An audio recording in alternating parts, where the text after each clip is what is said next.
Hello everyone and welcome back. In this lesson we're going to begin talking about proximity analysis, which is pretty much what it sounds like. It's figuring out which features are near to other features based on a definition we provide of how near something should be. And if you remember, we already do have a tool that can do this. We used the Euclidean distance tool in the second course to create a raster of distance from something and getting farther away from it. But sometimes we want to find out how far away things are from something else, and Euclidean distance is good for that. And other times we want to find out which items are within a distance of something, and that's something Euclidean distance isn't as good at. We can do this more easily with buffers. Buffers may be a little foreign sounding to those of you in other professions. We talk about buffers being things that help other things to mix, whether it's chemical solutions or people who don't agree, having somebody between them as a buffer. In this case, we have a buffer which is an area surrounding something at some distance. If you remember the assignments in the first course, you did use a buffer in that course, but we never really taught it as a lecture. So we're doing that now and teaching the general concept of proximity analysis. So let's say in this case, I am concerned about the air pollution hazard to residents who live close to major roads.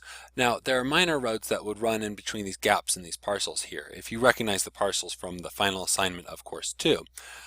But this major road here is going to have a lot more traffic moving at higher speeds and potentially have a lot more pollution on it. So let's say I'm concerned about that and I want to figure out who lives pretty close to it. Buffers are how I'm going to do that. So once again, we're in the analysis toolbox and then the proximity toolset. And we have a number of things in here. Well, first we have the buffer tool, and that's what we want to use right now. And again, it gives you nice little pictures here. So if we provided some points and put a buffer output, we'd get these rings around it. And as it shows, we can optionally have it dissolve these rings into single features so that when they overlap, they become one feature instead of multiple overlapping features. So this is one of the more complicated geoprocessing dialogues we've seen in these courses, but it's actually pretty simple if we go take a look through it. And only a few of these are required inputs. So we have to provide input features, which are the features we're developing the buffer away from. In this case, if I want to find out which parcels are near the road, I need to buffer the road. So I'm going to put in the Valmeyer roads layer as my input features, and it's going to suggest an output, and I'll name it in a moment because what I'm going to do is select a linear unit, and I can select the units it's in. So I'm going to make it in meters here, and we're going to buffer it by 300 meters. Let's see which parcels are within 300 meters of the road getting the air pollution from that major road. And now that I've chosen my linear distance that we're going to buffer away from the road, that's when I like to name the buffer, because in order to keep things straight, I usually put the buffer distance at the end of the name. And that way I always know that it's buffered by 300 meters in the name, and it gives me a little bit of metadata right there. And if I end up with multiple buffered feature classes, I can see at a glance which ones they are and kind of know maybe why it exists at all. One other feature I want to point out, though, that's not useful in this case, but that is often useful, is that we don't have to buffer all the features by the same distance. We can buffer them by a value from a field. So if I select field, I can select from a drop-down fields on Valmeyer roads. And in more complex geoprocessing workflows, that's really useful. Maybe some other process attaches buffer distance to it based upon some classification. Maybe a certain class of roads we want to buffer further because they're more polluting, so we want to see further away from them. So we could have used like field calculator to calculate distances on different classes of road, and then we'd use that field as our buffer distance. We have a number of other options down here to refine our buffer. We can select which side of the features to buffer and how the ends should come out, and then the method, whether we're using the geodesic distance or the planar distance. So this was basically equivalent to, are we doing it on the geographic coordinate system or the projected coordinate system, with potentially different results. So let's switch this back to 300 meters, and then I'm going to click OK to run the buffer. Then ran at the bottom of the screen there. And now I get this new feature class that is the buffer distance. And let's make that something that we can overlay a little more easily. And then let's make it semi-transparent so that we can visually see how it's overlaying the parcels. So I'll set it 50%. And now we can see that these parcels here are within distance of that buffer.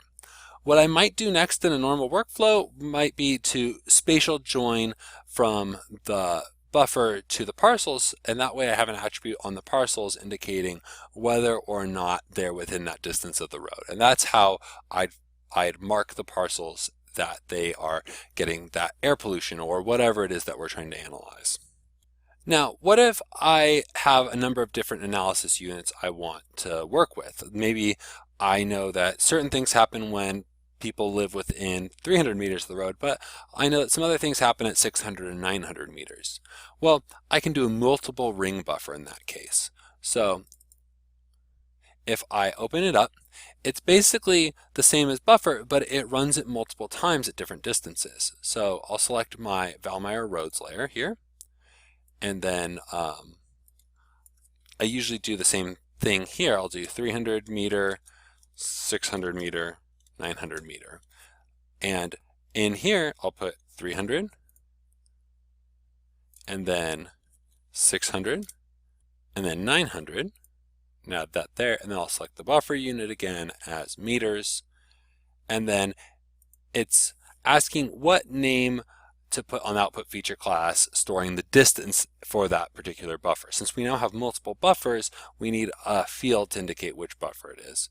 And I again get the dissolve option of whether or not it should make all the overlapping areas be contained. So like the 900 meter buffer has the areas of the 600 and 300 in it, or if they should be rings. So the 900 meter buffer is only the parts that are between 600 and 900 meters.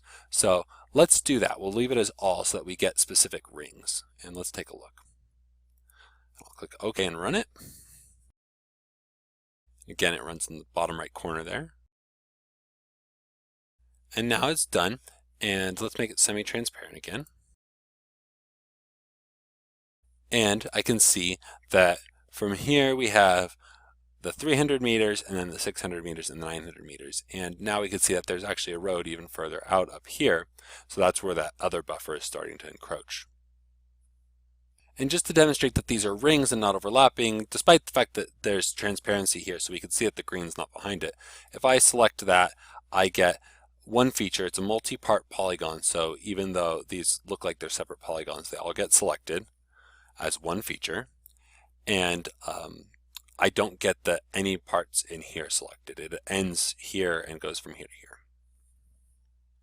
And once again, we could use something like spatial join or intersect to attach attributes based upon our workflow to the parcels indicating their distance. Since we have multiple ring buffers now that have the field of distance, if we did a spatial join, all the parcels in this area would have a distance attribute that said 300 meters.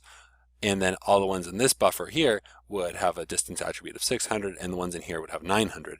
So we can get a little more granular. And if we didn't like the spread that all of these ones in here were labeled 300, we can make smaller buffers so that we get to ranges that are acceptable. Okay, that's it for now. In this lecture, I introduced proximity analysis using buffers and multiple ring buffers. These are great ways to find items that are within a specified distance of some other feature and fit into a lot of different processing workflows. They're really commonly paired with tools that attach attributes to other feature classes like spatial join, and those make for really powerful, useful, common workflows. In the next lecture, we'll continue on working with proximity analysis by looking at the near tool. See you there.